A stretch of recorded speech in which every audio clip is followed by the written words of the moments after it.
Einen wunderschönen guten Tag, Kalimera und recht herzlich willkommen zum Kapitalmarkt-Update von Raiffeisen Capital Management.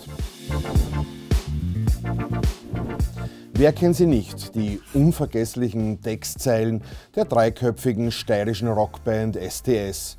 Aber keine Sorge, in den kommenden Minuten werde ich nicht über meine Urlaubsgefühle oder gar den Wunsch nach dem Ausstieg aus dem alltäglichen Leben berichten. Nein, nein, nein. Vielmehr geht es um den kapitalmarktrelevanten Umstand, dass sich Griechenland wieder verstärkt in den Fokus der Anleger zurückmeldet. Vom hässlichen Schwan zu Everybody's Darling? Nun, es sieht ganz danach aus. Als Auslöser für das positive mediale Echo rund um die Hellenische Republik kann da durchaus die Parlamentswahl, welche am Sonntag mit dem klaren Sieg der konservativen Regierungspartei Nea Dimokratia endete, herangezogen werden. Die Partei von Ministerpräsident Kyriakos Mitsotakis legte im Vergleich zur Wahl vor 4 Jahren ordentlich zu und erreichte rund 41% der Stimmen.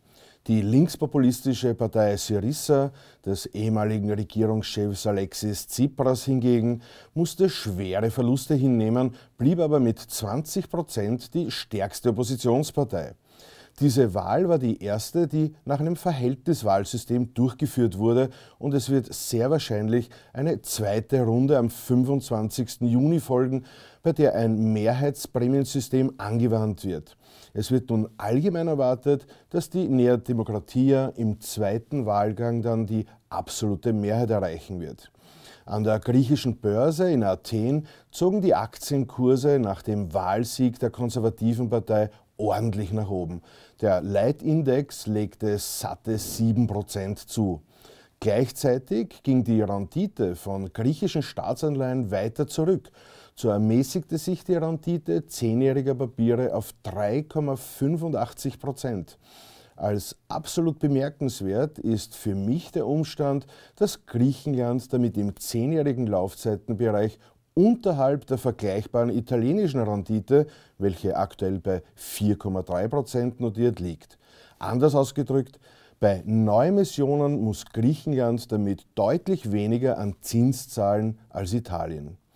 Ebenfalls erstaunlich, aber wahr ist der Fakt, dass die Gesamtverschuldung Griechenlands, gemessen am Bruttoinlandsprodukt, mit 170% deutlich höher ist als die Gesamtverschuldung Italiens, welche bei ca. 145% liegt.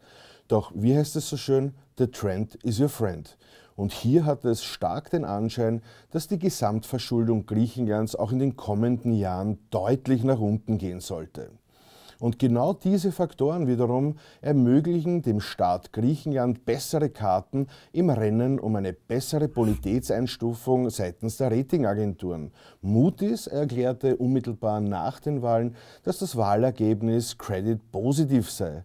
Ein Upgrade in den Investment-Grade-Bereich wird für das erste Halbjahr 2024 erwartet. Sollte das Wachstum aber positiv überraschen, könnte dieser Sprung in die höhere Bonitätsstufe bereits im zweiten Halbjahr 2023 erfolgen.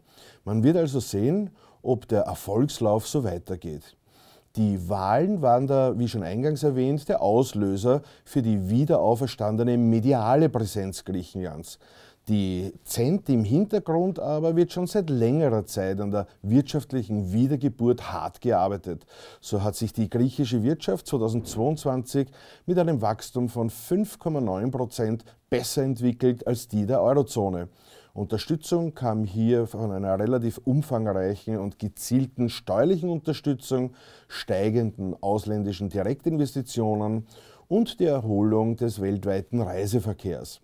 Für das laufende Jahr 2023 sorgen nach Marktmeinung die sinkende Inflation und die positive Entwicklung des Realeinkommens zusammen mit den Unterstützungszahlungen sowie den zu erwartenden Zustrom ausländischer Direktinvestitionen dafür, dass das Wachstum in Griechenland wohl deutlich über dem Durchschnitt des Euroraums liegen wird.